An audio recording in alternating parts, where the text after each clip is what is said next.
नमस्कार. आपण आहार विधी हाही विषय हेमंत आणि शिशिर ऋतूच्या संदर्भामध्ये पाहतोय. जसं आपण कधी स्निग्ध वासनीयात हा विचार केला तसंच आणखीन एक तत्व आहे, ते म्हणजे उष्ण वासनीयात. ताजं अन्न हे स्निग्ध असतं हा जसा विचार आहे, तो ताजं अन्न हे गरमही असतं हाही विचार त्याच्यामध्ये आहे. त्यामुळे अन्न हे उष्ण असणं हे फार महत्त्वाचं आहे. आजकालच्या शास्त्रांनी हे सिद्ध केलं आहे की ते थोडंसं उष्ण असणारं अन्न ते आपल्या तोंडाच्या अंतस्त्वचेमध्ये थोडंसं ते जे पॅपिले असतात आणि जिभेवरचे जे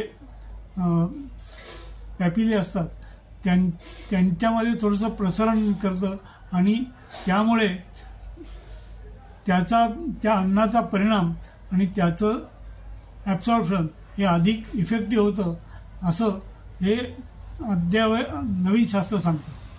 पण आपण आयुर्वेदाच्या माध्यमातून हे एवढंच सांगितलं आहे की उष्ण वासनीयात. त्यामुळे अन्न हे गरम आणि किंवा कोमट अशा स्वरूपामध्ये हे खाल्लं जायला हवं. जे ताजं असतं ते उष्ण असतं हे सत्य आहे. त्यामुळे स्निग्ध वासनीयात ह्याचाच दुसरा भाग म्हणून उष्ण वासनीयात म्हणजे उष्ण हे भोजन करावं हे त्यातलं हे तत्व आहे. आणि थंडीच्या काळामध्ये उष्ण पदार्थ, उष्ण म्हणजे तापमानाने उष्ण हे पदार्थ खाणं हे फार महत्त्वाचं आहे.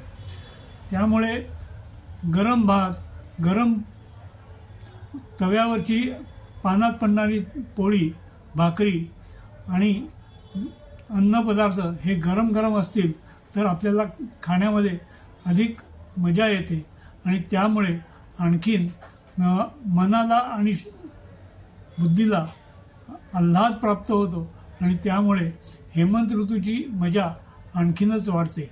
नमस्कार.